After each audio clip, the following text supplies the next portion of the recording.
بسم اللہ الرحمن الرحیم اللہم صلی علی محمد وعلی آل محمد کما صلیت علی ابراہیم وعلی آل ابراہیم انک حمید مجید اللہم بارک علی محمد وعلی آل محمد کما بارکت علی ابراہیم وعلی آل ابراہیم انک حمید مجید۔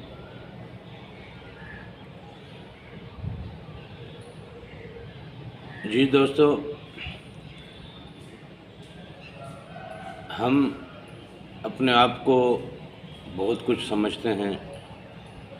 ہم اپنی قوت کو، ہم اپنی طاقت کو، ہم اپنی جسامت کو، ہم اپنے مال کو، ہم اپنی دولت کو بہت کچھ سمجھتے ہیں اور بڑا اس پہ گھمنڈ کرتے ہیں، بڑا اتراتے ہیں، بڑا فخر کرتے ہیں اور زمانے سے لڑتے جھگڑتے رہتے ہیں۔ لیکن حقیقت میں تمہارا ہے کیا؟ تمہارا ہے تو ہے کیا؟ یہ جو اللہ تعالیٰ نے جسم دیا ہے تو یہ اس نے دیا ہے، یہ اسی کا دیا ہوا جسم ہے۔ یہ بازو ہیں، یہ ہاتھ ہیں، یہ پیر ہیں، یہ ٹانگیں ہیں، یہ آنکھیں ہیں، یہ دماغ ہے، یہ سوچنے سمجھنے کی صلاحیت ہے، یہ جو کچھ بھی ہے اسی کا دیا ہوا ہے۔ تمہارا اپنا ہے کیا؟ تمہارے پاس تمہارا کوئی ایک چیز تمہاری ہو تو بتائیں۔ تمہارے وجود میں رکھی ہوئی ہر چیز، ہر بات، ہر صفت، ہر صلاحیت، ہر طرح کی ہر قابلیت، جو کچھ بھی ہے اللہ تعالیٰ کی دی ہوئی ہے۔ دماغ سلب کر لے اور دیوانوں کی طرح پھرتے رہو گے، کپڑے پہننے کا ہوش نہیں ہوگا، زبان چھین لے بول نہیں پاؤ گے، اشارے کرتے پھرو گے، اپنے مطلب کی چیز کسی کو کہہ نہیں سکو گے، آنکھیں چھین لے کچھ دیکھ نہیں سکو گے، کیا رات کیا دن، اندھیرے میں زندگی جینی ہے۔ پھر کان سماعت چھین لے تو کچھ سن نہیں سکتے، چلنے پھرنے کی صلاحیت چھین لے، پڑے رہو گے ایک جگہ پہ، ہاتھوں سے معذور کر دے کچھ کام نہیں کر سکتے، کوئی چیز اٹھا نہیں سکتے، اپنے ہاتھوں سے کھانا تک نہیں کھا سکتے۔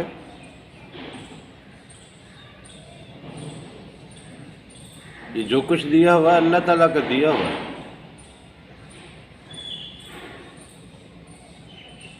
مرض بھی وہ دیتا ہے، شفا بھی وہ دیتا ہے، صحت بھی وہ دیتا ہے، کمزوری اور بیماری بھی وہ دیتا ہے۔ اسی نے ہمیں اس دنیا میں بھیجا، اسی نے ہمیں یہ جسم دیا، اسی نے ہمیں یہ صلاحیتیں دی، اسی نے ہمیں یہ مال دولت دیا، اسی نے یہ دیا جو کچھ بھی ہے ہمارے پاس۔ ہمارے ماں باپ ہماری مرضی سے ہم نے چوز تھوڑی کیا، اللہ تعالیٰ نے دی ہے۔ ہماری اولادیں یہ اللہ تعالیٰ کا کرم ہے، اسی نے دیا ہے۔ رشتہ دار، دوست، احباب اور جتنا کچھ بھی ہے یہ سب کچھ اللہ کا دیا ہوا ہے۔ تو تمہارے پاس تمہارا ہے کیا؟ جب تمہارے پاس تمہارا کچھ ہے ہی نہیں، جو کچھ بھی ہے کسی اور کا دیا ہوا ہے، تو جس کا دیا ہوا ہے تو اس نے دے کر کچھ بولا تو ہے۔ اتنا سب کچھ دینے کے بعد آخر کچھ نہ کچھ تو اس نے ذمہ داری لگائی نا۔ اتنا سب کچھ کر کے، اتنا سب کچھ دے کے، پھر یہ فضا دی، یہ ہوا دی، یہ چرند ہیں، یہ پرند ہیں، یہ درخت ہیں، یہ پھل پھول ہیں، یہ اناج ہے، یہ سبزہ ہے، یہ کھیت ہیں، یہ کھلیان ہیں، یہ نہریں ہیں، یہ آبشاریں ہیں، یہ دریا ہے، یہ سمندر ہے، یہ سمندروں کی مخلوق ہے، دریاؤں کی مخلوق ہے، جنگلوں کی مخلوق ہے، درختوں کی مخلوق ہے، زمین کی مخلوق ہے۔ یہ جو کچھ بھی اللہ تعالیٰ نے بنایا ہے یہ سب کچھ تجھے دیا۔ تیری ذات کی ہر چیز اس نے تجھے دی، اور اس ذات کے لیے اس نے پوری کائنات میں بہت کچھ جناب بنا کے پھر تجھے دیا۔ اتنی ساری نعمتیں ہم ملازمت کرتے ہیں کسی کے ہاں، صرف ایک تنخواہ لیتے ہیں اور تن من دھن سے اس کی خدمت میں لگے رہتے ہیں، اس کے حکم کے آگے کبھی اف نہیں کرتے، کبھی چوں نہیں کرتے۔ یہ دنیاوی معمولی ایک تنخواہ کے پیچھے اس نے ہمیں اتنا سب کچھ دیا اور پھیلی ہوئی اس کائنات کی ہر چیز ہمارے لیے بنائی، لیکن اس نے ہمیں یہ جو بنایا ہے وہ صرف اپنے لیے بنایا ہے۔ دنیا داری میں ہم جس کی ملازمت کرتے ہیں نا، وہ اگر گاڑی بھی دے، وہ بنگلہ بھی دے، وہ آفس بھی دے، وہ ملازم بھی دے، وہ فیکٹری اور کارخانے آپ کے حوالے کر دے، پھر یہ سب کچھ دینے کے بعد کہتا ہے کہ ان کو سنبھال اور اس کی تنخواہ دیتا ہوں۔ اب یہ ہے کہ پوری وفاداری کے ساتھ، پوری ایمانداری کے ساتھ، پوری سچائی کے ساتھ، پوری دل کی لگی کے ساتھ،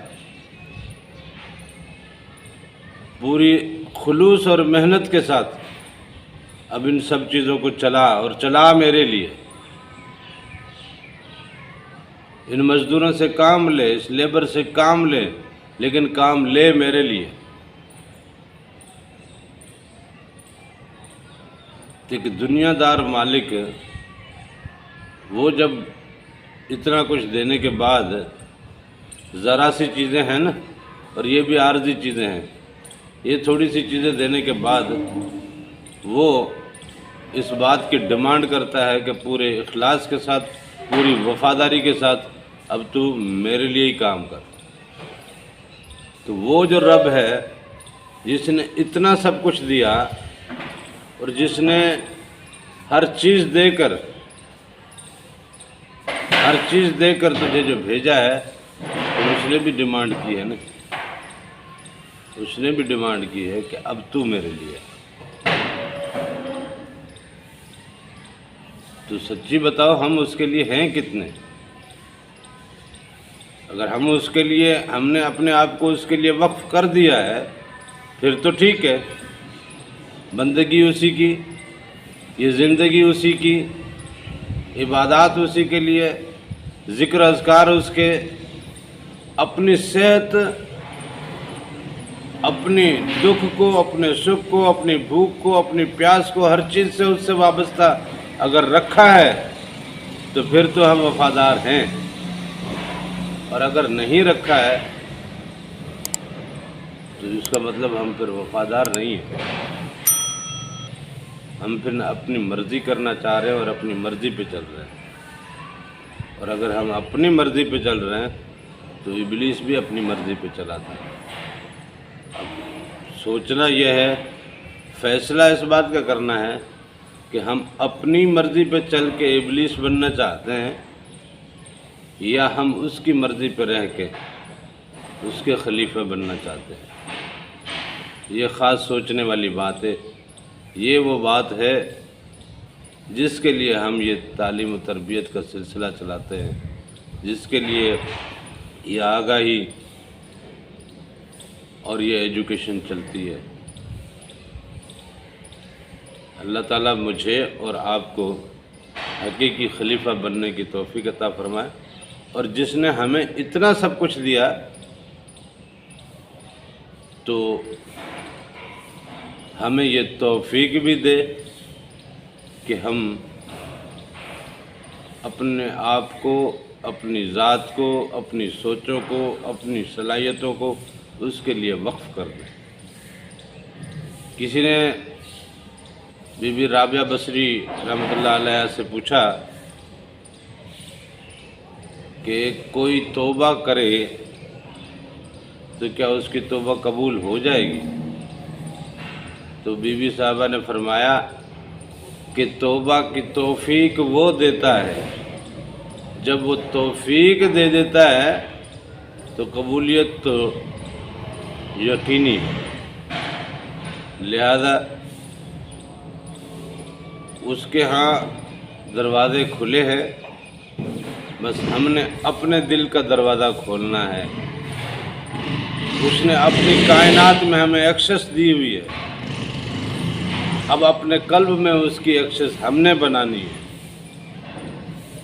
اپنی محبت سے، اپنی چاہت سے، اپنے عشق سے۔